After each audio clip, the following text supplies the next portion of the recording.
Guys, mimi huwa siongeangi sana na mambo ya siasa, lakini hii video leo nitaongea. Leo waja niongee. Waja leo initoke. This particular video ambapo ni ya Mr. Gachagua, the former deputy president of this nation, our great nation. Mr. Gachagua 100% ako right, ako sawa, and I support him, and us, a people from Northeastern, we have to support him in this particular video or particular statement. We have to support, because ukienda kwa Northeastern, we don't have factories, we don't have developed hospitals, schools, roads. We don't have, and yet we get more than what they get other counties. For example, Wajir County, one of the biggest county, Mandera County, Garissa County, we get a lot of money, more than some counties. Then nothing to show, nothing. Ushawahi sikia ati shule fulani iko Northeastern? Ushawahi sikia ati hospitali fulani? Kila siku madada zetu wanakufa hospitali, wanakufa wakati ya kujifungua, wanakufa watu, wanakufa juu ya malaria, watu wanakufa juu ya TB. We don't have antivenoms, ile dawa ya ninio ya nitwaje hiyo snakes akikupite, dawa yake hatuna. Ng'ombe yetu inakufa, ngamia anakufa, mbuzi anakufa, binadamu wanakufa, hata miti zinakufa. Hata hakuna moja analeta akili ya waje tubandi miti. Hapa ukikuja hapo down Kenya utapata miti kila mahali iko green. Kule kwetu hakuna green, hakuna mahospitali makubwa, hakuna hata shule moja iko na jina ambayo inajulikana. Mtu akivunjika leo mguu ama mkono analetwa mpaka hapa hii nitwaje hii Kijabe Hospital, ndio mtu analetwa. Nothing. Mtu kutoka Machakos County akipata pesa anarudi Machakos, anajenga kwake. Kiambu anaenda Kiambu anajenga. Akitoka Kajiado anaenda Kajiado. Mtu kutoka ninio wapi anarudi kwake. Somali akitoka Northeastern akipata pesa either business ama kujaguliwa, anakuja hapa Isli, anajenga Isli. Anajenga Nairobi. 99 billions, only 9 billions or 3 billions ikiwekewa kwa shule, singejenga mashule nyingi sana. Alafu angalia wakati wa result ya shule, Northeastern wako the last. Why?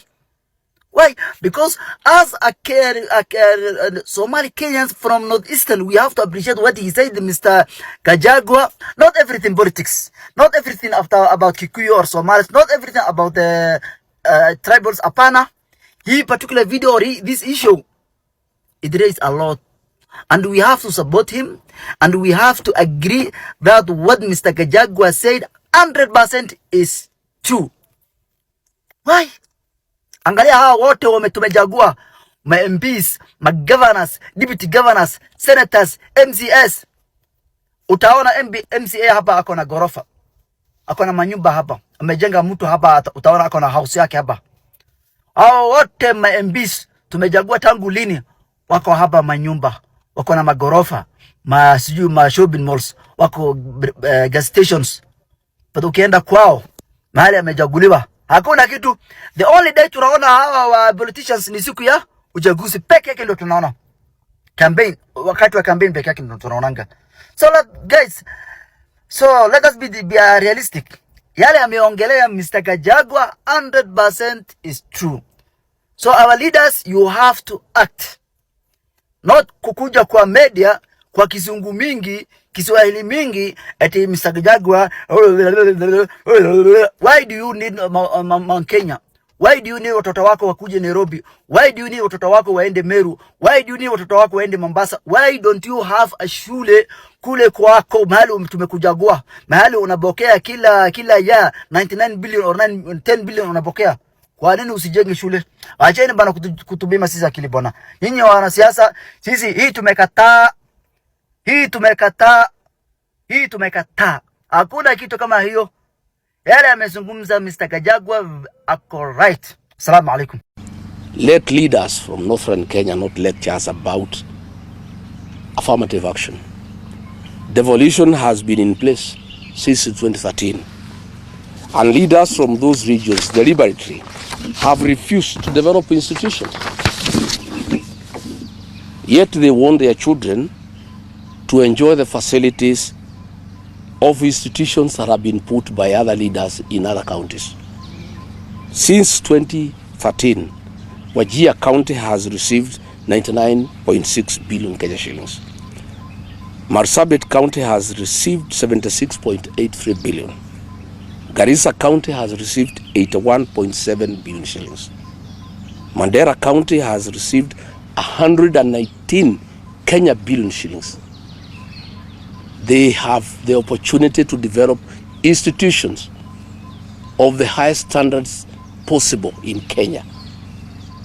Not just for the children of those areas, but for the children of Kenya. I traveled as Deputy President to those areas, and I don't see any institutions, despite the massive funding that taxpayers have channeled to those counties. Yet in counties that have received less money, in Western Kenya, in Rift Valley, here in the mountain, when you go around, you see beautiful institutions. I want to say that we need to have a national conversation about zoning of placement. This was okay then because some areas were marginalized, but these areas have received massive funding from the Equalization Fund. They have received massive funds from the National Kitty. CDF funds are shared equally among the 290 constituencies. Yet when you go to these areas where the leaders are making a lot of noise, there is nothing on the ground. In fact, when I was Deputy President, I was shocked that these leaders from Northern Kenya don't live there and they don't work there. Anytime I had a trip to Garissa, to Mandera, to Wajir, the leaders of those regions would demand that I make space available for them on my aircraft. I would go with them and come back with them. And I never saw any institutions there, despite the fact that billions of shillings have been given to those areas. So we are saying we need a national conversation to ask. Devolution was supposed to bring equity. Equitable allocation of CDA funds was meant to bring equity. 13 years down the line, is there really any county that requires affirmative action anymore? We need to have that conversation. For how long are we going to have affirmative action? Because devolution was meant to address the inequality and the marginalization of certain regions. Guys, here are today's top stories in Out in the World segment. Number 1. There's a very big problem in the northern corridor of Kenya that needs to be addressed. We've literally seen governors divert county funds to Mombasa Road, where they're building skyscrapers, yet their students are studying under trees. What a shame. And now the sad part is that it's not just money that's being diverted. Even county resources such as ambulances, which are supposed to be serving the people of Garissa, especially the sickly, have been diverted to Great Wall Athi River for park and chill. Just have a look at this image.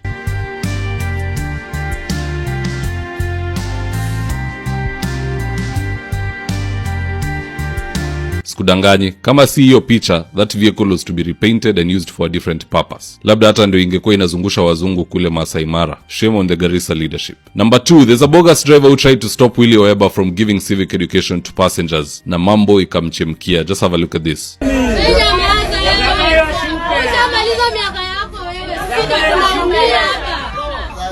Zakayo ashuke. Ati Zakayo afanye nini? Ashuke. Zakayo afanye nini? Ashuke. Ashuke. Tutafgani. Sana wote ashuka mzee. Public debt. Uko mbele mnanisikia? Kenya iko na public debt ya 12 trillion.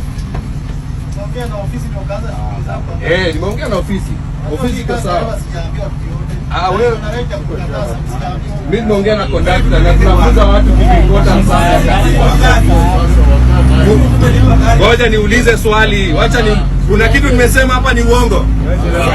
Kuna kitu nimesema ni uongo? Hakuna. Kazi ya dereva ni kufanya nini? Kazi ya dereva ni kufanya nini? Kuendesha. Kazi ya dereva ni kufanya nini? Mimi nimesema kila kitu kulingana na nini? Katiba. Na katiba. The interesting thing here though is that if Willie was selling dawa ya mende or preaching, the bus driver would never have interrupted. In fact, from where he sits, NTSA needs to suspend that driver's license. Because why is he focusing on interrupting civic education instead of driving the bus? Eyes forward, not at the back. That is how you take care of your passengers. But disrupting the flow of information so that you can disrupt the flow of traffic, hiyo ni traffic offense. Ujamaa anyang'anywe license because hata hataki kufikiria. Mtu ambaye anahubiri injili mzuri ya one term, why would you get in the way unless when you are Jehannam? Third and final story of the day. Yesterday, Oburu Odinga met with Edwin Sifuna and Junet Mohammed in his office, as you can see in these images.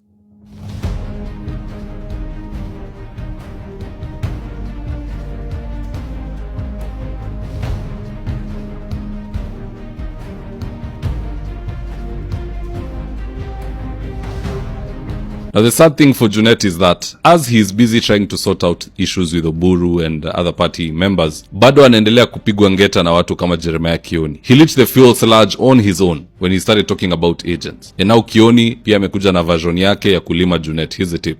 We, even in Azimio, were betrayed by Junet. How? Aye, in many ways. And I don't want to talk about, but I'll mention it. Oh, come on, SJ, you can't say something like that and then just I leave will it say hanging. it. He betrayed us in this way. One is that even when we were doing the Azimio demonstrations, he was never part of it. Never part of it. Number two, when we were fighting for the position of majority in parliament, he was never part of it. When we finally delivered the judgment, which was given to us, and I was the only person going to that court. When we finally delivered the judgment of us being declared the majority, he worked with Wetangula to defeat that judgment. Today he sits in as the minority and he is speaking on behalf of the majority. Can you imagine that level of betrayal? Junet is truly an orphan. Even Mama Aida, as we speak, is siding with Sifuna. Hii passing ya Raila imeaffect watu wengi, but 2027 it will affect even more. There are many who will be civil.